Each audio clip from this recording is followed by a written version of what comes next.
The winter wind cut through Kyiv like a blade, sharp and merciless, carrying with it the weight of a war that refused to end. Inside the grand halls of Mariinsky Palace, the air was heavy with something else: tension, expectation, and the kind of silence that comes before a storm. Rishi Sunak stood by the tall arched windows, his hands clasped behind his back, staring out at the darkened streets below. The city was quieter now than it had been in months, but the scars of conflict were everywhere. Shattered buildings, makeshift memorials, and the distant hum of generators keeping the lights alive. He had flown in that afternoon, flanked by security, diplomats, and a carefully crafted agenda. This was not a casual visit. This was a reckoning. Back in London, the pressure had been mounting for weeks. The British economy was struggling, inflation was climbing, and his own party was fracturing under the weight of public discontent. The billions sent to Ukraine, the weapons, the training, the financial aid were becoming harder to justify to a population that wanted answers about rising energy bills and shrinking wages. Sunak had always prided himself on being a numbers man, logical, strategic, disciplined. He believed in supporting Ukraine, but he also believed in limits. Resources were not infinite, and Britain had its own battles to fight. That was the message he had come to deliver tonight, in person, to the man the world had come to see as a symbol of resistance, President Volodymyr Zelenskyy. But Sunak had underestimated one thing. He had never stood across from a man who had stared death in the face every single day for over a year and chosen to keep fighting anyway. The doors at the far end of the hall opened, and Zelenskyy walked in, dressed in his trademark olive green shirt, his face drawn but resolute. There were no grand entrances, no theatrics, just a man who looked like he had not slept in days but refused to let it show. "Mr. Prime Minister," Zelenskyy said, extending his hand. His English was accented but clear, each word deliberate. "Thank you for coming." Sunak shook his hand, noting the firmness of the grip, the steadiness in his eyes. "Mr. President, it is good to see you again." They sat across from each other at a long wooden table, aides on either side, but the real conversation was between the two of them. Zelenskyy did not waste time with pleasantries. "You have come to tell me something," he said, leaning forward slightly. "So tell me." Sunak hesitated for just a moment, then chose his words carefully. "Mr. President, Britain has stood with Ukraine from the beginning. We have provided weapons, training, financial support. We have sanctioned Russia harder than almost any other nation. But the reality is, our own people are struggling. Inflation, energy costs, public services under strain. I need to be honest with you. There are limits to what we can continue to provide." Zelenskyy listened without interrupting, his expression unreadable. When Sunak finished, there was a long pause. Then Zelenskyy spoke, his voice quiet, but filled with something that made the room feel smaller. "Limits," he repeated. "Yes," Sunak said. "I understand what you are facing here, but I also have a responsibility to my own country." Zelenskyy leaned back in his chair, his gaze never leaving Sunak's face. "Do you know what a limit is, Mr. Prime Minister?" Sunak frowned slightly. "I think I do." Zelenskyy shook his head. "No, you know what a budget is, you know what a calculation is. But a limit, a real limit, is when you have run out of everything, when there are no more soldiers, no more ammunition, no more hope. That is a limit, and we are not there yet." The words hung in the air, sharp and unyielding. Sunak felt a flicker of irritation, but he kept his tone measured. "I am not saying we will abandon Ukraine. I am saying we need to be realistic." Zelenskyy's jaw tightened. "Realistic, that is what they said in 2014 when Russia took Crimea. That is what they said in 2022 when the world thought Kyiv would fall in 3 days. Realistic means giving up, Mr. Prime Minister, and we do not give up." Sunak opened his mouth to respond, but Zelenskyy raised a hand, cutting him off. "You came here to tell me that your people are tired, that they are struggling. I understand that. But let me ask you something. Do you think my people are not tired? Do you think they are not struggling? They are burying their children, Mr. Prime Minister. They are living in basements. They are rebuilding their homes with their bare hands while the bombs are still falling. And they are still fighting, not because they want to, but because they have no choice." The room was silent. Even the aides had stopped whispering. Sunak felt the weight of Zelenskyy's words pressing down on him, and for the first time in a long time he did not have an immediate answer. Zelenskyy stood, walking slowly toward the window where Sunak had been standing earlier. He looked out at the city, his reflection faint in the glass. "You know what the difference is between you and me, Mr. Prime Minister." Sunak did not answer. "You can go home tonight. You can get on a plane, Fly back to London, sleep in your own bed, wake up to a country that is not being bombed. I cannot. None of us can. He turned back to face Sunak, his eyes hard but not unkind. So when you talk to me about limits, about budgets, about what your people can afford, I hear you. But I also need you to hear me. What we are fighting for is not just our country. It is the idea that a nation has the right to exist, that borders mean something, that aggression does not go unpunished. If Ukraine falls, Mr. Prime Minister, the world you live in, the safe, stable world you take for granted, starts to crumble, and no budget in the world will protect you from that. Sunak stood frozen for a moment, Zelensky's words still echoing in the vast chamber. He had expected resistance, perhaps even frustration, but not this. Not a reframing of the entire conversation, not a challenge that cut so deeply into the assumptions he had carried with him from London. He cleared his throat, trying to regain his footing. Mr. President, I am not here to debate the moral case for supporting Ukraine. I believe in it, but belief does not print money. It does not ease inflation. It does not keep the lights on for families who are choosing between heating their homes and feeding their children. Zelenskyy walked back toward the table, his movements slow and deliberate. He did not sit. Instead, he placed both hands on the back of his chair and leaned forward, his eyes locked on Sunak's. You are right, he said quietly. Belief does not print money, but let me tell you what does. Stability, security, the confidence that the rules of the international order still mean something. If you abandon that, if you let aggression succeed because it is expensive to resist, then you lose more than money. You lose trust, you lose credibility, and eventually you lose everything. Sunak felt his jaw tighten. He was not used to being lectured, especially not by someone he had come to deliver hard truths to. I have not come here to abandon Ukraine, he said, his voice firmer now. I have come here to have an honest conversation about what is sustainable. Zelenskyy straightened up, his expression unreadable. Sustainable, that is a word politicians use when they want to sound reasonable while doing less. Sunak's patience was wearing thin. Mr. President, with respect, you are asking for more than we can give. The British people are not limitless in their generosity. They have been patient, they have been supportive, but they are reaching a breaking point. Zelenskyy did not flinch. And what do you think my people have reached, Mr. Prime Minister? A breaking point. We passed that a year ago. We passed it when mothers started sleeping in subway stations with their children, when fathers said goodbye to their families and went to the front lines knowing they might never come back. When entire cities were reduced to rubble, we broke, Mr. Prime Minister, and then we kept going. The words hit like a hammer, and Sunak felt something shift inside him, a crack in the armor of logic and calculation he had built around this decision. But he was not ready to concede. Not yet. You are asking me to justify spending billions on a war that may not end, he said, his voice quieter now, almost pleading. How do I go back to London and tell people that their sacrifices are worth it when they cannot see the finish line? Zelenskyy's expression softened, but only slightly. You do not tell them it will be easy. You do not tell them it will be quick. You tell them the truth, that freedom is expensive, that justice takes time, that the world they want to live in, the world where their children can grow up safe, where borders are respected, where democracy means something, that world does not come cheap. And if they are not willing to pay the price now, they will pay a much higher price later. Sunak looked away, his mind racing. He thought about the cabinet meetings back in London, the endless debates, the polling numbers, the pressure from his own party to cut spending and focus on domestic issues. He thought about the headlines, the criticism, the accusations that he was prioritizing foreign wars over British families. But then he thought about something else. He thought about the streets of Kyiv, the people he had seen on his way to the palace, the children playing in parks that still had shrapnel scars, the elderly walking past bombed-out buildings with a determination that seemed almost defiant. He thought about the volunteers he had met earlier, young people who had given up their careers, their studies, their dreams to defend a country that many had never expected to survive this long.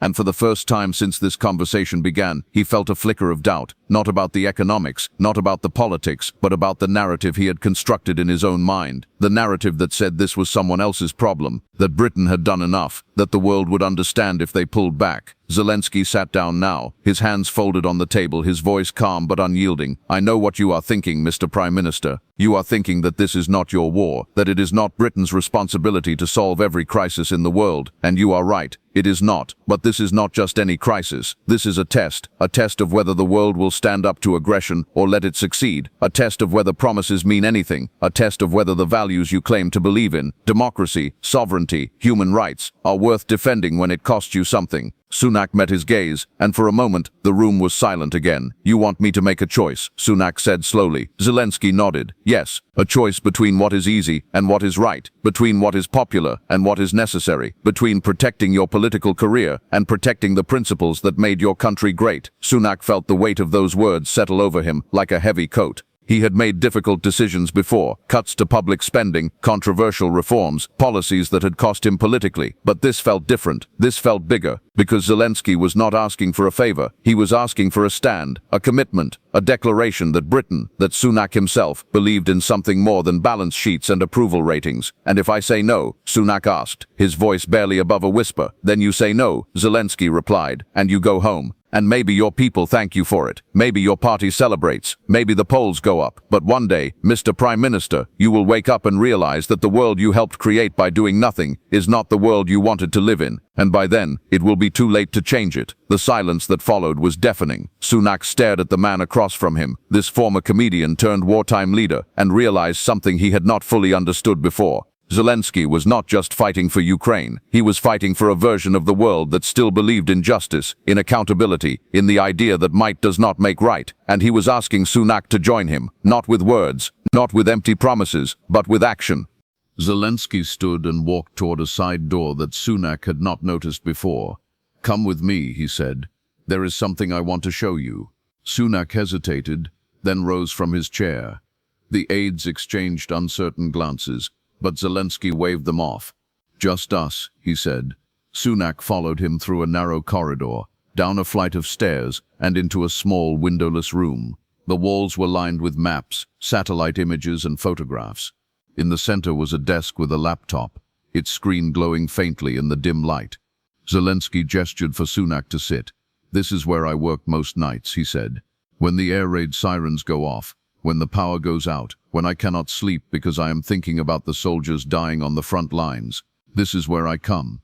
He opened the laptop and clicked through a few folders, then turned the screen towards Sunak. What you are about to see is not propaganda, he said. It is not edited. It is not staged. It is footage from the front lines sent to me by our commanders. Some of it is from this week. Some of it is from yesterday. The video began to play. At first it was shaky. Handheld footage from a helmet camera. Soldiers moving through a trench, mud caked on their boots, their breath visible in the freezing air. Then the sound of gunfire, sharp and relentless, shouting in Ukrainian, someone screaming for a medic. The camera jerked to the side, and Sunak saw a young man, barely out of his teens, lying in the dirt, clutching his leg, his face pale with shock. Another soldier knelt beside him, trying to stop the bleeding, his hands shaking. The footage cut to another scene, a bombed-out village. Women and children huddled in a basement, their faces hollow with exhaustion and fear. An old man holding a framed photograph, his eyes wet with tears. A little girl clutching a stuffed animal, her clothes too thin for the cold. Then another clip, a hospital ward overwhelmed with wounded soldiers. Doctors working without enough supplies, without enough beds, without enough time. A nurse wiping her eyes as she walked past a row of body bags. Sunak felt his chest tighten. He wanted to look away, but he could not. The footage continued, a father kneeling beside a grave, his shoulders shaking with silent sobs. A mother standing in the ruins of what had once been her home, holding a child's backpack, the only thing left intact. A group of volunteers digging through rubble, searching for survivors, their hands bleeding, their faces streaked with dirt and tears. And then the final clip, a soldier, sitting alone in a trench, speaking directly into the camera. His voice was hoarse, his eyes red-rimmed. He looked like he had not slept in days. Tell them, he said in Ukrainian, his words subtitled on the screen. Tell them we are still here. Tell them we are still fighting. Tell them we will not stop. Not until our country is free. Not until our children can grow up without fear. Tell them we need their help. Tell them we cannot do this alone. The screen went black. Zelenskyy closed the laptop and looked at Sunak, his expression unreadable. That soldier, he said quietly, is 23 years old. He was studying engineering before the war. He wanted to build bridges. Now he is building barricades. And he is one of thousands of young people who had dreams, who had plans, who had futures, and they gave it all up because they believed in something bigger than themselves. Sunak felt a lump in his throat. He swallowed hard, trying to steady himself. "Why are you showing me this?" he asked, his voice rough. Zelenskyy sat down across from him, his hands folded on the desk. "Because I want you to understand what you are really asking when you talk about limits. You are not just asking about numbers on a spreadsheet. You are asking about people, real people. People who are fighting and dying for the same values you claim to believe in. And when you say you cannot afford to help them anymore, what you are really saying is that their lives are not worth the cost." Sunak looked down at his hands. He felt the weight of Zelenskyy's words pressing down on him, heavier than anything he had carried before. "I did not come here to be made to feel guilty," he said, but his voice lacked conviction. Zelenskyy shook his head. "I am not trying to make you feel guilty, Mr. Prime Minister. I am trying to make you feel something, anything, because the problem with people like you, with people who live in safe, comfortable countries, is that you have forgotten what it feels like to be afraid, to be desperate, to be fighting for your survival, and because you have forgotten, you think you can afford to walk away." Sunak looked up, his eyes meeting Zelenskyy's. "And what if I cannot convince my people?" he asked. "What if they do not understand? Then you make them understand," Zelenskyy said simply. "You are a leader. That is what leaders do. They do not just follow public opinion. They shape it. They inspire it. They challenge it. You think I wanted this war? You think I wanted to be the president who had to send young people to die? I was a comedian, Mr. Prime Minister. I made people laugh, and now I spend my nights watching videos of people crying, of people bleeding, of people burying their children. But I do it because someone has to. Because if I do not fight for my country, who will?" Sunak felt something break inside him, a barrier he had built to protect himself from the emotional weight of this decision. He thought about his own children, safe in London, sleeping in warm beds, unaware of the horrors unfolding thousands of miles away. He thought about the parents in Ukraine who did not have that luxury, who tucked their children into makeshift shelters and prayed they would see the morning. "You are asking me to risk everything," Sunak said, his voice barely above a whisper. Zelenskyy nodded. "Yes, because that is what leadership is. It is not about doing what is safe. It is about doing what is necessary, even when it costs you, especially when it costs you." The room was silent, save for the faint hum of the laptop cooling down. Sunak sat there, staring at the now dark screen, his mind racing. He thought about the speech he would have to give when he returned to London, the backlash he would face, the political consequences. But he also thought about that soldier in the trench, his voice raw with determination, his eyes filled with a hope that refused to die. And he realized something. He realized that Zelenskyy was right. This was not about budgets or polls or political survival. This was about whether he, Rishi Sunak, believed in something bigger than himself, whether he was willing to stand up for it, even when it was hard, even when it was unpopular, even when it cost him everything. He looked up at Zelenskyy, his jaw set, his decision made. "What do you need?" Zelenskyy did not smile, but something in his expression softened. He pulled out a folder from a drawer and placed it on the desk between them. "This is a list," he said. "Air defense systems, long-range artillery, ammunition, medical supplies, winter gear for our soldiers. Not luxuries, Mr. Prime Minister. Necessities." Sunak opened the folder and scanned the pages. The numbers were staggering. Billions of pounds. Equipment that would take months to procure. Political capital. He was not sure he had. "How much of this can Britain provide?" he asked, already knowing the answer would be difficult. Zelenskyy leaned back in his chair. "As much as you are willing to give. But I will be honest with you. What we need is not just weapons. We need a signal, a message to the world that the West is still committed, that Ukraine is not alone, that this fight is not over." Sunak closed the folder and set it down. "If I do this, if I go back and push for more support, I will face enormous resistance. My own party will turn on me. The opposition will accuse me of wasting money.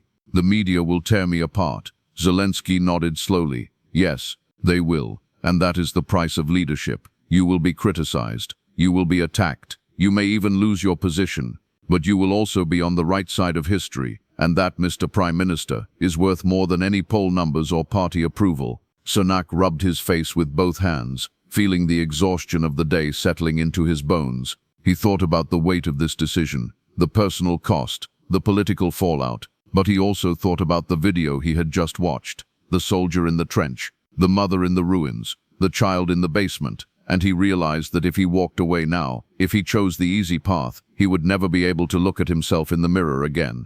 "I will need time," Sunak said finally. Time to build support. Time to make the case to my cabinet, to Parliament, to the public. Zelenskyy nodded. I understand. But time is something we do not have much of. Every day we wait. More people die. More homes are destroyed. More ground is lost. I will move as fast as I can, Sunak promised. But I need your help. I need you to come to London, to speak to Parliament, to speak to the British people, to make them understand what is at stake. Zelenskyy considered this for a moment, then nodded. I will come, but only if you commit. Only if you are willing to stand beside me, not behind me. Not as a gesture, but as a partner. Sunak extended his hand. You have my word. Zelenskyy shook it, his grip firm. Then we have a deal. They returned to the main hall, where the aides were waiting, looking anxious and uncertain. Zelenskyy addressed them briefly in Ukrainian, then turned to Sunak's team. The Prime Minister and I have had a productive conversation, he said. We will be working together to strengthen our partnership. Details will follow. The British aides exchanged glances, clearly surprised.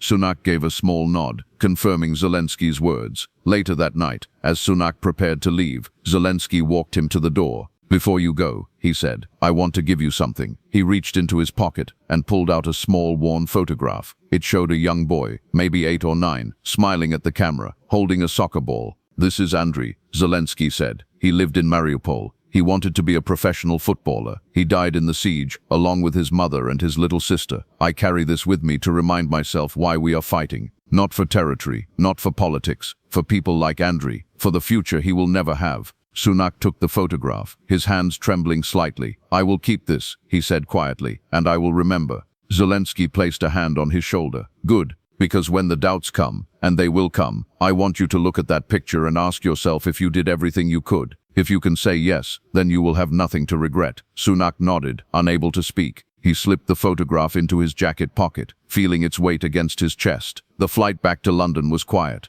Sunak sat alone in the cabin, staring out at the dark sky, the photograph resting on the table in front of him. He thought about the decision he had made, the commitment he had given. He thought about the battles that awaited him at home, the arguments, the accusations, the political maneuvering. But he also thought about Zelenskyy's words, about leadership, about doing what is necessary, even when it costs you. And he realized that for the first time in a long time, he felt like he was doing something that mattered, not because it was popular, not because it was easy, but because it was right. When the plane landed in London, it was early morning. The city was just beginning to wake up, the streets still quiet, the sky a pale gray. Sunak stepped off the plane and was immediately surrounded by aides, briefing him on the day's schedule, the meetings, the press conferences, the endless demands on his time. But he barely heard them. His mind was still in Kyiv, in that small room watching that video, listening to Zelenskyy's voice. What do you need? He had asked. And now he knew the answer. Not just weapons or money or supplies, but courage. The courage to stand up and do what was right, even when the world was telling him to do something else. He pulled out his phone and sent a message to his chief of staff. Schedule an emergency cabinet meeting. We need to talk about Ukraine. The response came back almost immediately. Is everything okay? Sunak looked at the photograph in his pocket, then typed a simple reply. No, but it will be. Because he was about to do something that would change everything. Not just for Ukraine, not just for Britain, but for himself. He was about to choose principles over politics, conviction over convenience, and whatever the cost, he was ready to pay it. The cabinet room at 10 Downing Street felt smaller than usual, or maybe it was just the tension that filled every corner. Sunak sat at the head of the long table, his cabinet ministers arranged on either side, their faces ranging from curious to concerned to outright hostile. He had called this meeting with less than 12 hours' notice, and the urgency had not gone unnoticed. The Chancellor of the Exchequer, Margaret Harlow, spoke first, her voice sharp and skeptical. Prime Minister, we have all read the briefing notes from your trip to Kyiv, but I have to say, I am deeply concerned about what you are proposing. We are talking about an additional £3 billion in military aid at a time when our own economy is barely holding together. Sunak met her gaze steadily. I understand your concerns, Margaret, but this is not just about economics. This is about our role in the world, about the values we claim to uphold. The Home Secretary, David Clarkson, leaned forward, his tone more diplomatic but no less critical. With respect, Prime Minister, our role in the world does not require us to bankrupt ourselves. We have already given more than most countries. At some point we have to prioritize our own people. Sunak felt the familiar arguments rising around the table, the same objections he had anticipated, the same logic he had once used himself. But now, sitting here in this room, with Andrey's photograph in his pocket, those arguments felt hollow. Our own people, he repeated slowly, are safer because we stand up to aggression. They are more secure because we support democracy. They have a better future because we refuse to let dictators redraw borders by force. What happens if we let Ukraine fall? What message does that send to every authoritarian regime watching this conflict? That the West is too tired, too divided, too self-interested to defend its own principles. Harlow crossed her arms. That is a fine speech, Prime Minister, but it does not address the reality of our fiscal situation. We are facing a recession. Public services are stretched to the breaking point. People are struggling to pay their bills, and you want to send billions more to a war that may never end. Sunak leaned forward, his voice firm. I want to send support to a country that is fighting for its survival, a country that is standing between us and a much larger conflict. Do you think Russia will stop at Ukraine? Do you think this is just about one nation? This is about whether the international order we built after World War II still means anything. And if we abandon that order now, if we decide it is too expensive to defend, then we are inviting chaos. The Defense Secretary, General Thomas Briggs, cleared his throat.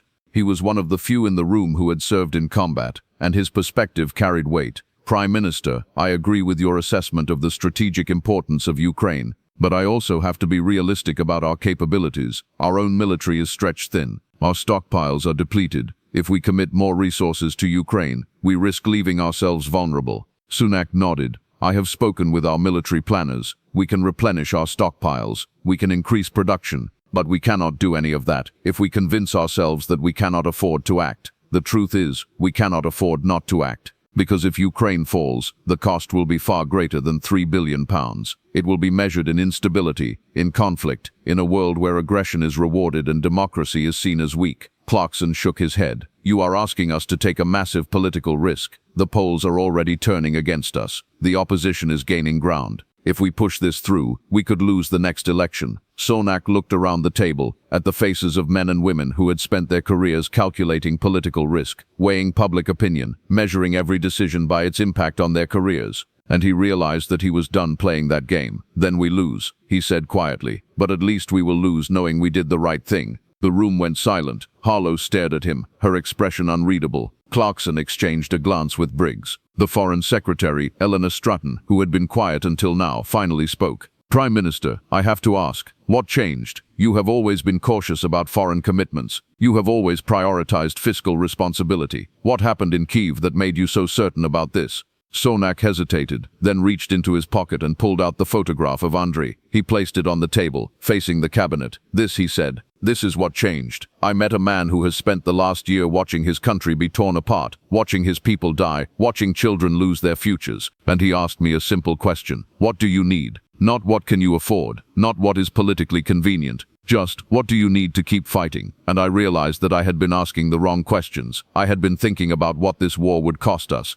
but I had not been thinking about what it would cost if we did nothing. Stratton looked at the photograph, then back at Sunak. And you think this is worth risking your government? Sunak nodded. I think this is worth risking everything. Because if we are not willing to stand up for what we believe in when it matters, then what is the point of being in these positions? What is the point of power if we only use it to protect ourselves? The room was quiet again, but this time it was different. There was no hostility, no skepticism, just a kind of stunned silence, as if the cabinet was seeing their prime minister, really seeing him, for the first time. Briggs spoke first, his voice measured. If we do this, we need to do it right. We need to coordinate with our allies. We need to make sure the support actually reaches the front lines. We need accountability. Sunak nodded. Agreed. Stratton added, we also need to communicate this clearly to the public. Not as charity, but as an investment in our own security, as a defense of the values that make Britain who we are.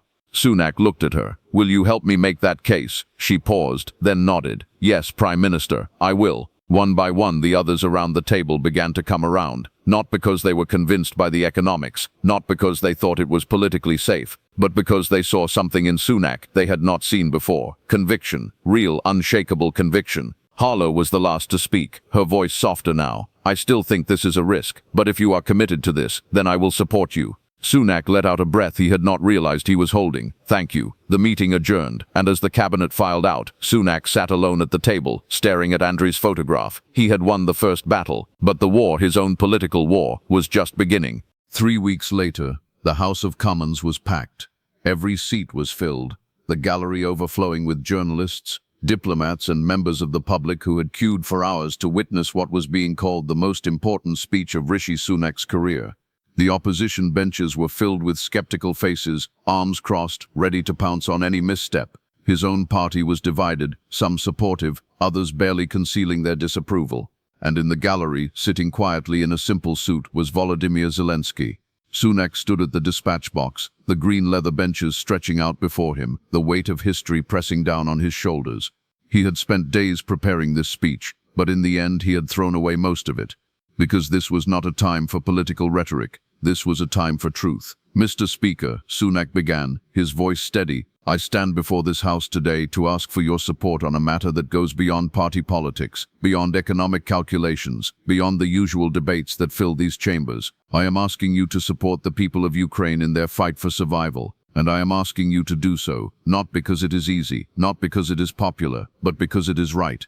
There were murmurs from the opposition benches, but Sunak pressed on. "I recently traveled to Kyiv, and what I saw there changed me. I met men and women who are fighting not for power, not for wealth, not for glory, but for the simple right to exist, to live in their own country without fear, to raise their children in peace, to build a future that is theirs to choose. And I realized that if we as a nation, as a society, as a democracy, are not willing to stand with them, then we are saying that those values, the values we claim to hold dear, are not worth defending." He paused, letting his words settle.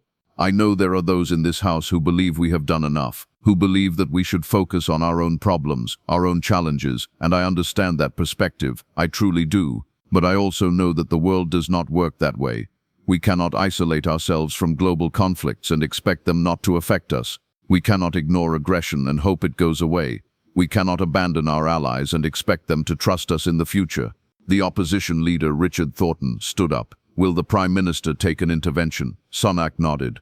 "Of course." Thornton's voice was sharp. "The Prime Minister speaks of values and principles, but what about the values of the British people who are struggling to heat their homes? What about the principle of taking care of our own? How does he justify spending billions abroad when our own citizens are in need?" Sunak met his gaze without flinching. "I justify it, Mr. Speaker, by recognizing that the security and prosperity of the British people depend on a stable international order, by understanding that the cost of inaction is far greater than the cost of action, by refusing to believe that we must choose between helping others and helping ourselves. We can do both. We must do both. Because if we retreat into isolation, if we decide that only our own problems matter, then we become complicit in the erosion of the very system that has kept us safe for decades." Thornton sat down, but the skepticism on his face remained. Sunak continued, "I have brought with me today a photograph." He held up Andrea's picture, and the camera zoomed in. "This is Andrea. He was 8 years old. He loved football. He dreamed of playing for his country one day. He died in Mariupol, along with his mother and sister when their home was bombed. He did not die because of a natural disaster. He did not die because of an accident. He died because a dictator decided that his life, his dreams, his future did not matter." The House was silent now. "And if we do nothing," Sunak said, his voice breaking slightly, "if we decide that Andrew's life was not worth defending, then we are saying that the lives of millions of others like him are not worth defending either. We are saying that aggression can succeed if it is brutal enough, that borders can be redrawn by force if you are powerful enough, that democracy is negotiable if the cost is too high, and I refuse to accept that." The silence deepened. Some members shifted uncomfortably.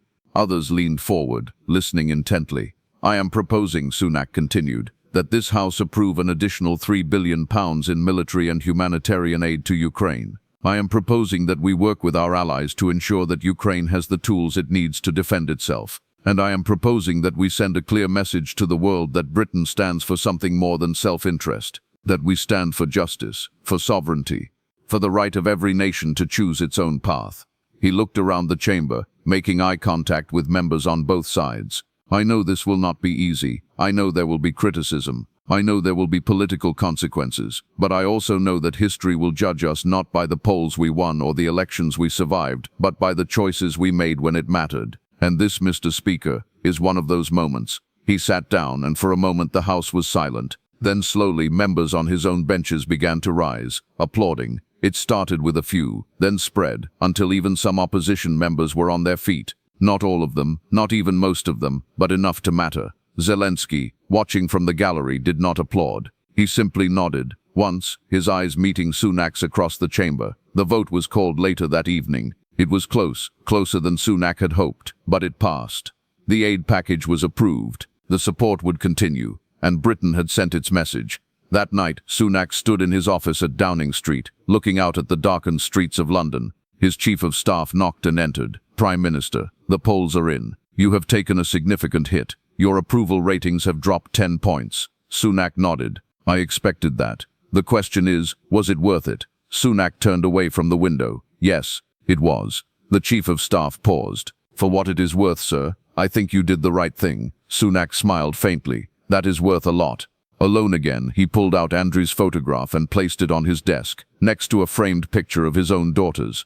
He looked at both images, thinking about the world he wanted them to grow up in. A world where aggression did not go unchallenged, where democracy was not just a word, where leaders had the courage to do what was right, even when it cost them. And he realized that whatever happened next, whatever political battles he faced, whatever consequences came his way, he could live with his decision. Because he had not just talked about values, he had defended them, not with words but with action. Leadership, he thought, is not about being popular. It is not about winning every battle or avoiding every risk. Leadership is about standing up for what you believe in, even when the world is telling you to sit down. It is about choosing courage over comfort, principle over politics. And it is about recognizing that some things are worth fighting for, even when the cost is high.